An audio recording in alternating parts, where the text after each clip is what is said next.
विष्णु पुराण का प्रथम खंड 9वां अध्याय प्रलय का गहन विश्लेषण। इस अध्याय में प्रलय, सृष्टि का अंत को अत्यंत विस्तार से समझाया गया है।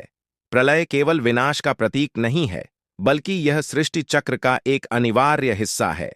इस अध्याय में भगवान विष्णु की लीला, सृष्टि के विनाश के पीछे के कारण और प्रलय के माध्यम से जीवन के गहरे अर्थ को समझाया गया है। 1. प्रलय का उद्देश्य। प्रलय को केवल सृष्टि के अंत के रूप में नहीं देखा जाना चाहिए। यह प्रक्रिया सृष्टि के पुनर्निर्माण और जीवन के चक्र को संतुलित करने के लिए आवश्यक है। अधर्म का अंत। जब अधर्म और अन्याय चरम सीमा पर पहुंच जाते हैं, तो सृष्टि का विनाश आवश्यक हो जाता है। नए आरंभ की तैयारी। प्रलय के माध्यम से पुराने और भ्रष्ट तत्व नष्ट हो जाते हैं, जिससे नई सृष्टि का आरंभ होता है। आध्यात्मिक शिक्षा। प्रलय यह सिखाता है कि संसार में कुछ भी स्थायी नहीं है, केवल आत्मा और भगवान ही शाश्वत हैं। 4 प्रकार के प्रलय का गहन विवरण। 1. नित्य प्रलय। परिभाषा। यह रोजमर्रा की मृत्यु और जन्म की प्रक्रिया है। महत्व। प्रत्येक जीव का जन्म और मृत्यु नित्य प्रलय का हिस्सा है। आत्मा मृत्यु के बाद शरीर छोड़कर नए शरीर में प्रवेश करती है। शिक्षा। यह दर्शाता है कि मृत्यु अंत नहीं है, बल्कि आत्मा की यात्रा का एक चरण है। 2. नैमित्तिक प्रलय। परिभाषा। ब्रह्मा के एक दिन, कल्प के अंत में यह प्रलय होती है। प्रक्रिया। ब्रह्मा के दिन के अंत में भगवान विष्णु योग निद्रा में चले जाते हैं। सृष्टि अस्थायी रूप से नष्ट हो जाती है। अग्नि और जल का प्रकोप बढ़ता है। विशेषता। यह प्रलय अस्थायी होती है। ब्रह्मा के अगले दिन नई सृष्टि शुरू होती है। 3. प्राकृत प्रलय, महाप्रलय। परिभाषा। ब्रह्मा के जीवन के अंत में यह प्रलय होती है। प्रक्रिया। सभी पंचमहाभूत पृथ्वी, जल, अग्नि, वायु, आकाश नष्ट हो जाते हैं। पूरी सृष्टि भगवान विष्णु के भीतर विलीन हो जाती है। महत्व। यह प्रलय सृष्टि के संपूर्ण चक्र को समाप्त करती है। नई सृष्टि की रचना पूरी तरह से नए सिरे से होती है। पौर। आत्यंतिक प्रलय। परिभाषा।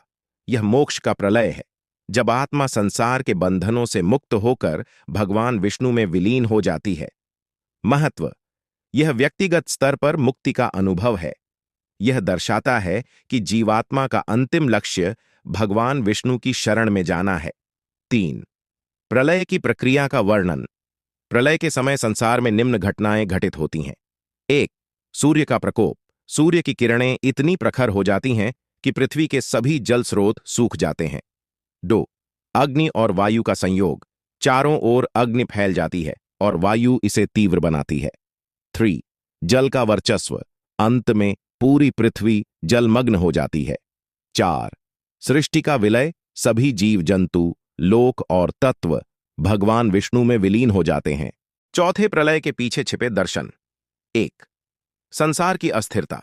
यह संदेश देता है कि संसार नश्वर है। भौतिक चीजें, पद, प्रतिष्ठा और सांसारिक सुख स्थायी नहीं है। 2. भगवान की महिमा। केवल भगवान विष्णु शाश्वत हैं। वे सृष्टि के आरंभ, पालन और अंत के केंद्र हैं। 3. मोक्ष का लक्ष्य। प्रलय यह सिखाता है कि जीव का मुख्य उद्देश्य मोक्ष प्राप्त करना और भगवान के साथ एकत्व प्राप्त करना है। 5. भक्तों को संदेश। भक्ति का महत्व। जो भक्त भगवान विष्णु की शरण में रहते हैं, वे प्रलय के भय से मुक्त रहते हैं। धर्म का पालन। प्रलय यह संकेत देता है कि धर्म का पालन ही जीवन को सुरक्षित और अर्थपूर्ण बनाता है। आत्मा की यात्रा। आत्मा का अंतिम लक्ष्य भगवान विष्णु की भक्ति और उनकी शरण में विलीन होना है। निष्कर्ष। प्रलय केवल विनाश नहीं है, यह भगवान विष्णु की लीला का हिस्सा है। यह सिखाता है कि संसार नश्वर है और केवल भगवान विष्णु की भक्ति से मोक्ष संभव है। 9वें अध्याय में प्रलय को केवल एक अंत नहीं, बल्कि एक नए आरंभ के रूप में देखा गया है। यह अध्याय हर जीव को यह प्रेरणा देता है कि वह भगवान की महिमा को समझे और धर्म, भक्ति और सत्य के मार्ग पर चले। विष्णु पुराण का प्रथम खंड 10वां अध्याय। विष्णु के अवतारों का वर्णन। यह अध्याय भगवान विष्णु के दशावतारों, 10 अवतारों और उनके उद्देश्यों पर केंद्रित है। इसमें बताया गया है कि भगवान विष्णु ने समय समय पर पृथ्वी पर अवतार लिया ताकि धर्म की रक्षा, अधर्म का नाश और संसार के कल्याण का कार्य किया जा सके। एक अवतारों का महत्व। भगवान विष्णु के अवतार संसार में धर्म को स्थापित करने और भक्तों की रक्षा के लिए होते हैं। गीता के इस श्लोक के समान विचार विष्णु पुराण में भी मिलता है। यदा यदा हि धर्मस्य ग्लानिर्भवति भारत अभ्युत्थानमधर्मस्य तदात्मानं सृजाम्यहम्। अर्थ, जब जब धर्म की हानि और अधर्म की वृद्धि होती है तब तब मैं अवतार लेता हूं। 2. भगवान विष्णु के दशावतार। 1. मत्स्य अवतार, मछली। कथा। भगवान ने मत्स्य रूप में अवतार लेकर राजा सत्यव्रत को प्रलय के समय वेदों और सभी जीवों को बचाने का कार्य किया। इस अवतार में उन्होंने समुद्र में बह रहे एक बड़े जलपोत की रक्षा की। उद्देश्य सृष्टि को सुरक्षित रखना और वेदों की रक्षा करना। 2. कूर्म अवतार, कछुआ। कथा। देवताओं और असुरों द्वारा अमृत प्राप्ति के लिए समुद्र मंथन के दौरान भगवान ने कूर्म, कछुए का रूप लिया। उन्होंने मंदराचल पर्वत को अपनी पीठ पर संतुलित किया। उद्देश्य अमृत की प्राप्ति के लिए समुद्र मंथन को संभव बनाना। 3. वराह अवतार, सुअर। कथा। भगवान ने वराह रूप लेकर पृथ्वी को हिरण्याक्ष राक्षस से बचाया, जो पृथ्वी को समुद्र में ले गया था। उन्होंने पृथ्वी को अपने दांतों पर उठाया। उद्देश्य पृथ्वी की पुनर्स्थापना। 4. नरसिंह अवतार, मानव सिंह। कथा। हिरण्यकशिपु ने अमरता का वरदान प्राप्त कर लिया था और वह भगवान का विरोधी बन गया। भगवान ने नरसिंह रूप में प्रकट होकर हिरण्यकशिपु का वध किया। उद्देश्य भक्त प्रहलाद की रक्षा करना और अधर्म का नाश। 5. वामन अवतार, बौना। कथा। राजा बलि ने तीनों लोकों पर अधिकार कर लिया था। भगवान वामन ने बौने ब्राह्मण के रूप में आकर 3 पग भूमि मांगी और 3 पगों में सारा ब्रह्मांड नाप लिया। उद्देश्य देवताओं को उनके अधिकार वापस दिलाना। 6. परशुराम अवतार। कथा। भगवान ने परशुराम के रूप में क्रोधी क्षत्रियों का नाश किया जो अधर्मी हो गए थे। उन्होंने 21 बार पृथ्वी से अधर्मी क्षत्रियों का विनाश किया। उद्देश्य अधर्म का नाश और धर्म की पुनः स्थापना। 7. राम अवतार। कथा।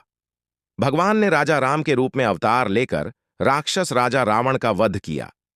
उन्होंने मर्यादा पुरुषोत्तम बनकर आदर्श राजा और आदर्श मानव का रूप दिखाया। उद्देश्य धर्म की रक्षा और आदर्श जीवन का पाठ। 8वां कृष्ण अवतार। कथा। भगवान कृष्ण ने कंस और अन्य अधर्मी राजाओं का वध किया। उन्होंने अर्जुन को गीता का उपदेश देकर धर्म और कर्म का महत्व समझाया। उद्देश्य अधर्म का नाश और भक्तों को मोक्ष का मार्ग दिखाना। 9. बुद्ध अवतार। कथा। भगवान ने बुद्ध के रूप में अवतार लेकर हिंसा और बलि प्रथा का विरोध किया। उन्होंने अहिंसा और करुणा का संदेश दिया। उद्देश्य लोगों को सत्य और अहिंसा का मार्ग दिखाना। 10. कल की अवतार, अभी भविष्य में। कथा। कल की अवतार कलयुग के अंत में होगा। भगवान विष्णु एक योद्धा के रूप में प्रकट होकर अधर्मियों का विनाश करेंगे। उद्देश्य धर्म की पुनः स्थापना और सतयुग का आरंभ।